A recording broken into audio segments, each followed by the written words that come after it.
يا أيها الذين آمنوا كتب عليكم الصيام كما كتب على الذين من قبلكم لعلكم تتقون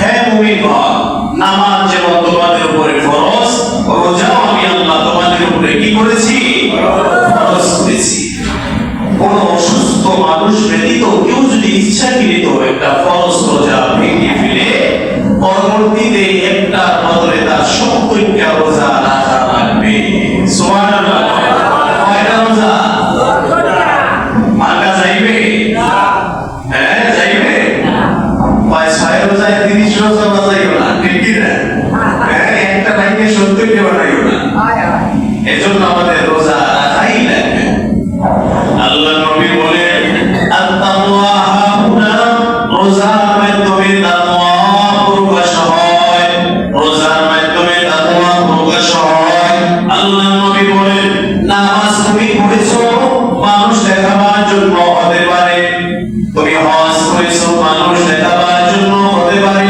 তুমি যাকাত দিয়েছো মানুষ দেখাবার জন্য হতে পারে তুমি অন্য আমল করেছো নফল নামাজ পড়েছো মানুষকে দেখাবার জন্য হতে পারে কিন্তু রোজা কখনো মানুষকে দেখাবার জন্য হয় না ঠিক কি না আলোচনা ঠিক কি না রোজা দেখাবার জন্য হয় না কারণ আপনি গোপনে গোপনে আপনি অনেক কিছু খাইতেও পারেন কিন্তু আপনি খান না যে আল্লাহ তো দেখে ঠিক কি না এই জন্য রোজার মাধ্যমে তাকওয়া অর্জন হয় আল্লাহর ভয় অর্জন হয় কিসের ভয় জোরে কোন কার ভয় আল্লাহর ভয় কি হয় রোজার মাধ্যমে আল্লাহর ভয় অর্জন হয় সুবহানাল্লাহ বলে আল্লাহ নবী বলেন রোজা রাখিয়া মানুষ যতটা নেককার হইতে পারে আমলওয়ালা হইতে পারে জান্নাতের কাছে যাইতে পারে ঈমানদার ওয়ালা হইতে পারে রোজা ছাড়া অন্য কোন ইবাদত দিয়া এত মানুষ ঈমানদার হতে পারে না সুবহানাল্লাহ এই বক্সটা ঘুরে দাও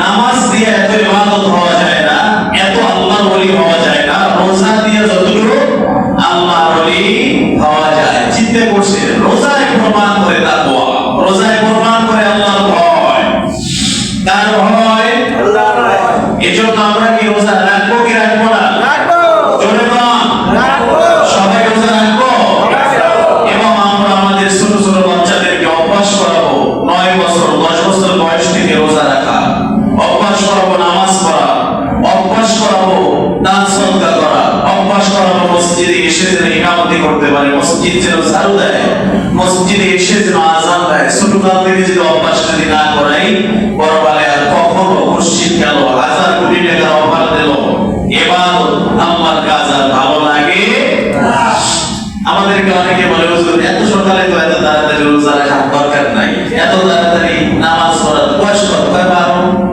আবার পড়বে আমি গোরাটি 80 বছর হইবে গেলে কইবে হুজুর বলার কথা হবে না কাজ হইবে হবে না এজন্য আল্লাহ নবী বলেন আত-তাকওয়া হাহুনা তাকওয়া থাকে অন্তরের ভিতরে আল্লাহ তাআলা বলেন অন্য অন্য ইবাদত দিয়া মানুষ এত আল্লাহ আমার নিকটবর্তী হতে পারে না রোজা দিয়া যতটুকু বান্দা আমার নিকটবর্তী হয় সুবহানাল্লাহ আমি গত সপ্তাহ আগের সপ্তাহে আলোচনা করছিলাম মুমিনের বিষয় মনে আছে কি 5টা গুণ বলছি কয়টা গুণ 5টা মুমিনের কয়টা গুণ থাকবে 20টা গুণ থাকবে বলছি কয়টা 5টা মুমিনের 6 নাম্বার গুণের নাম হলো সর্ব অবস্থায় বান্দা তুমি যেখানে আছো তোমার প্ল্যাটফর্ম থেকে তুমি সব অবস্থায় আল্লাহর প্রতি শুকরিয়া আদায় করবা মুমিনের 6 নাম্বার গুণ কি সর্ব অবস্থায় আল্লাহ শুকরিয়া আদায় করা জোরে বলেন কার শুকরিয়া আল্লাহ হয় আপনারা বলেন জোরে বলেন কার শুকরিয়া আল্লাহ আমরা জোরে বলেন কার শুকরিয়া আল্লাহ শুকরিয়া মুমিন সব সময় আদায় করে মুমিন কখনো আল্লাহর প্রতি অকৃতজ্ঞ হয় না গাফিল হয় না এজন্য আপনি যে অবস্থায় আছেন খাবার নাই পকেটে টাকা নাই অসুস্থ সর্ব অবস্থায় রব্বে কাবাকে কোনো ধরনের অভিযোগ দেওয়া যাবে না আল্লাহ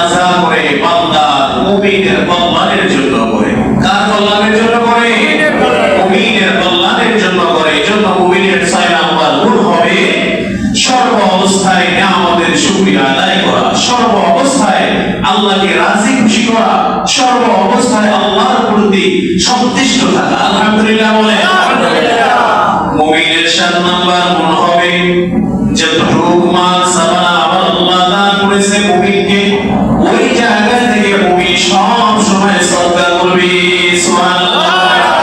মুমিন কি করবে? সদকা করবে, যাকাত আদায় করবে। রমজান মাস আসছে, যাকাত দেওয়া লাগবে না? আর বলবেন আমার নাই, হবে 100 টাকায় 2.5 টাকা যাকাত। কত চিন্তা করছেন? আর আপনার আছে কত? হিসাব করে দেওয়া লাগবে। মুমিনের 7 নাম্বার গুণ হলো যতটুকু আছে অতটুকু থেকে আল্লাহ রাস্তায় ভাঙবে।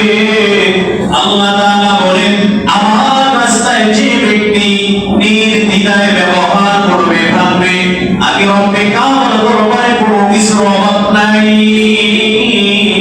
আমি আল্লাহ আমি আবার আমার জায়গা থেকে বান্দাকে ভরপুর করে দিব। সুবহানাল্লাহ। আল্লাহ তাই পকেটে আছে 2 টাকা, দিয়ে দাও 1 টাকা, আমি আমার রহমতের খাজানা থেকে আবার ভরপুর করে দেব। সুবহানাল্লাহ।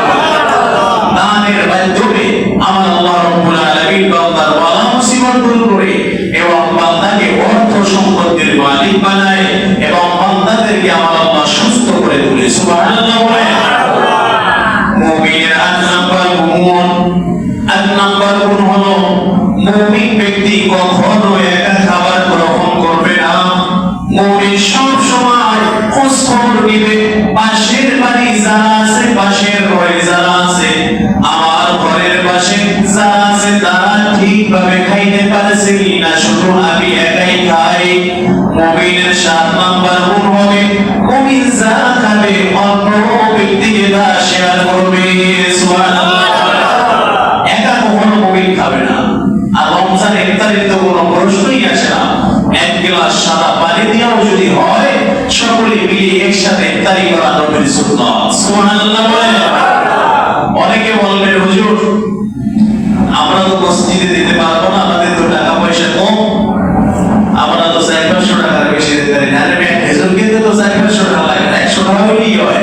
নবী করিম সাল্লাল্লাহু আলাইহি ওয়াসাল্লাম বলেন বেগুনি দিয়া, পুরি দিয়া, আলু দিয়া, মুড়ি দিয়া, এখানে যদি বিরিয়ানিও থাকে তা দিয়া কোন ধরনের ইফতারি করা সুন্নাত না। ইফতারি করা সুন্নাত হলো খেজুর দিয়া, কি দিয়া? কি দিয়া? আপনারা কইবেন আমরা তো এত কিছু দিতে পারবো না মসজিদে, এর ইফতারিতে নাম নাই লাভ কি? আপনি তো খেজুর দিতে পারবেন, তাহলেও লেখা, ঠিক কি না? যারা রমজানুল মুবারক মাসে রোজাদারকে ইফতারি করাবে, আল্লাহ তাআলা নবী বলেন তাদের আত্মীয় স্বজন পাড়া প্রতিবেশী যারা অন্ধকার কবরে চলে গিয়েছে তারা সদকায়ে জারিয়ার সওয়াব পেতে থাকবে। আরো জোরে বলুন সুবহানাল্লাহ। বক্সের আওয়াজটা ভালো না আজকে। সব সময় তারা কি পেতে থাকবে? সওয়াব পেতে থাকবে। মুমিনের 8 নাম্বার গুণ কি? কখনো সে একা কোনো খাবার গ্রহণ করবে না। মানুষকে জিজ্ঞাসা করবে তোমার ঘরে কি খাবার আছে, তুমি কি খেয়েছো, তুমি কি খেয়েছো কিনা। এটা মুমিনের 8 নাম্বার গুণ। এজন্য আমাদের মসজিদে ইফতারিতে গরীব যারা আছে, অসহায় যারা আছে, দরিদ্র যারা আছে, দিন আনে দিন খায়, তারাও যেন আমাদের মসজিদে ইফতারিতে শরীক হতে পারে, এমন একটা ব্যবস্থা আমাদের করা দরকার, ঠিক কি না? এজন্য আমরা দিতে পারবো না 1000 টাকা 2000 টাকা, দরকার নাই। আপনি এক প্যাকেট খেজুর কিনে দেন, আপনার নামে দেওয়া হবে ইনশাআল্লাহ। মুমিনের 9 নাম্বার গুণ হবে আছে নামাজ পড়ছেন, কিন্তু আপনার ঘরে মালিক সন্তান আছে, তাকে আপনি জাকাত নাই, পুত্রবধূ আছে তাকে আপনি বলেন নাই, নিজের স্ত্রী আছে তাকে আপনি বলেন নাই, ওই ইবাদত ওই রোজা কোনো কাজে আসবে না। মুমিন যদি হতে চান 9 নাম্বার গুণ হবে একা ইবাদত করলে হবে না, পাশে যারা আছে, ফ্যামিলিতে যারা আছে তাদেরকে ইবাদতের দাওয়াত দিতে হবে এবং ইবাদতে তাদেরকে অংশগ্রহণ করানো লাগবে। সুবহানাল্লাহ বলে। একা নামাজ পড়লে হবে? অনেকে আছে ফজরের আযান হয়ে যায়, দরজার রাস্তে খুলে উঠে এসে পড়ে, বলে ঘটনা কি, আস্তে আসলে কেন, কাউকে কেন ডাক দিলা না? কয় ঘরের ভিতরে আমার একটা সন্তান আছে, মাস্টার্স পরে সকালে পরীক্ষা, ঘুমে ব্যাঘাত হবে এজন্য উঠাই নাই, দরজাটা আসতে বলছি।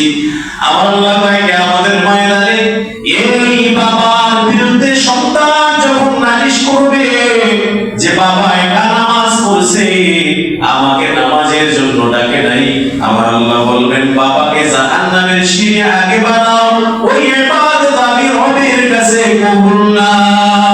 ইবাদত রবের কাছে কি না? ওকে আগে জাহান্নামের সিঁড়ি বানাও, তারপর টেনে টেনে পালাইয়া পালাইয়া সন্তান জাহান্নামে পড়বে, তারপর পা ধরিয়া মাথা ধরিয়া জাহান্নামের ফেরেশতারা ওই বাবা মাকে জাহান্নামের ভিতরে নিক্ষেপ করবে। নাউজুবিল্লাহ বলেন। মুমিনের 9 নাম্বার গুণ, একা কোনদিন ইবাদত করবে না। ইবাদতের জন্য অন্য মানুষকে আহ্বান করবে, অন্য মানুষকে দাওয়াত দিবে। পারবে? পারবেন ইনশাআল্লাহ? তাহলে ইনশাআল্লাহ যদি পারেন, তারাবিতে এত লোক কম কেন? ঘটনা কি? একলা একলা পড়বে, কারোর উপরে দাওয়াত দেন না। তারা খাইছে? খাইলো কি? এত চুপ থাকবে, কিছু কইবেন না। এত কম কে এক কাতার হয় তারাবিতে। এলাকায় কোনো মুসলিম টুসলিম নাই? কবরে গায়ে হুজুরেরা যাইবে, আপনারা যাইবেন না। নেক আমল সবার জন্য সমান। কবরে 3টা প্রশ্ন সকলের জন্য কি সমান। ইমাম সাহেবের জন্য যেই প্রশ্ন, খতিব সাহেবের জন্য যেই প্রশ্ন, বাদশার জন্য যেই প্রশ্ন, প্রেসিডেন্টের জন্য যেই প্রশ্ন, আম জনতা, আম সাধারণ মানুষ যারা আছে তাদের জন্য একই প্রশ্ন। প্রশ্ন কিন্তু কঠিন আর সহজ না। সহজ সহজ আর কঠিন না, প্রশ্ন একই, সকলের জন্য একই প্রশ্ন। তাহলে আপনাদের কি ইবাদতের দরকার আছে না নাই?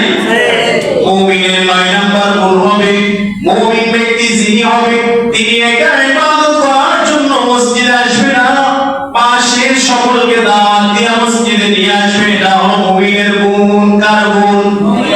আর মুমিন যারা হবে তাদের জন্য আল্লাহ ওয়াদা করেছে, যারা মুমিন হবে তাদের জন্যই আমি আল্লাহ জান্নাত সাজাই। সুবহানাল্লাহ।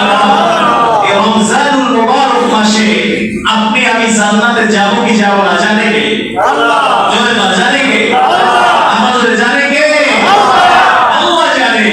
এই রমজানুল মুবারক মাসে আপনার জন্য আমার জন্য জান্নাতটাকে মডিফাই করে সুন্দর হয়, সাজানো হয়। সুবহানাল্লাহ বলেন। রমজানুল মুবারক মাসে যারা মৃত্যুবরণ করে বিনা হিসেবে জান্নাত। সুবহানাল্লাহ। আসলে বিনা হিসেবে জান্নাত। চিন্তা করছে রমজানুল মুবারক মাস খুব দামি মাস। আল্লাহ তাআলা বলেন এই গজবের ফেরেশতা সব কবরের আযাব বন্ধ, রমজানুল মুবারক মাসে জান্নাতের দরজা খোলা, জাহান্নামের দরজাগুলোকে বন্ধ করে দাও। সুবহানাল্লাহ বলেন। এজন্য এই রমজান মাস মুমিনের জন্য ইবাদতের মাস, মুমিনের জন্য ইফতারের মাস না, খাওয়াইয়া মাস না, ঘুমাইয়া মাস না। এখন দেখবেন সরকারি যত স্কুল আছে, কলেজ আছে, প্রতিষ্ঠানগুলো আছে, সবকিছু কিন্তু বন্ধ। এটা কিন্তু আমাদের একটা জন্য নিয়ামত, বাংলাদেশের জন্য। যারা জেনারেল শিক্ষিত আছে এরা কিন্তু এই সুযোগে ইবাদত কিন্তু বেশি করতে পারে। এই সুযোগে যারা কোরআন পারে না তারা কিন্তু কোরআন শিখতে পারে, পড়তে পারে। এই সুযোগটা পাইয়া অনেকের গার্ডিয়ান আছে তারা সচেতন না থাকার কারণে শুধু মোবাইলে এমবি ভরবে আর এমবি গুলা ব্যবহার করবে, ব্যয় করবে, নতুন কিছু কোনোদিন শিখবে না।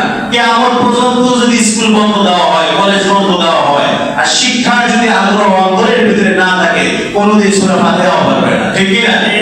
একজন হাজী সাহেব হজ করে আসছে, পারে না কিছু, বাংলা শিক্ষিত, বাজারের মসজিদ, চিন্তা করতেছে কেউ নাই, বড় লম্বা জামা আসছে সৌদি আরব থেকে, নামাজটা আপনিই পড়ান। চিন্তা করতেছে আসর হইলে কামাইতে, ফজর জোহর হইলেও কামাইতে, দেশে তো মাগরিবের নামাজ, সূরা তো কিছুই পারি না, কমু কি করব? আর তো মার্গিসের সব চাইবে, আমার তো সবাই ভাই আছে সাহেব, দেশে সামনে ঠেকলেন, কাঁপতে কাঁপতে আইছে, পিছেও যাইতে পারে না, কারণ সেখানেই তো টাকাওয়ালা হইছে, টাকার পিছনে সবাই দিয়েছে, হজ করে আসছে, হাজী সাহেব হইছে, সেখানে সূরা ফাতিহা।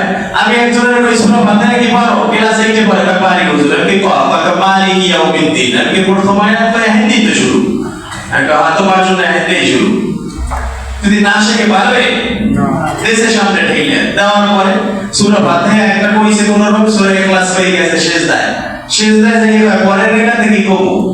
সালাম নাই, সেজদায় মুসল্লি করাই গায়ে যত হয়ে দৌড়, মুসল্লিরা উঠে কয় হায় আল্লাহু আকবার, সামি আল্লাহু লিমান হামিদা, কেউ তো কিছু কয় না, ঘটনা কি?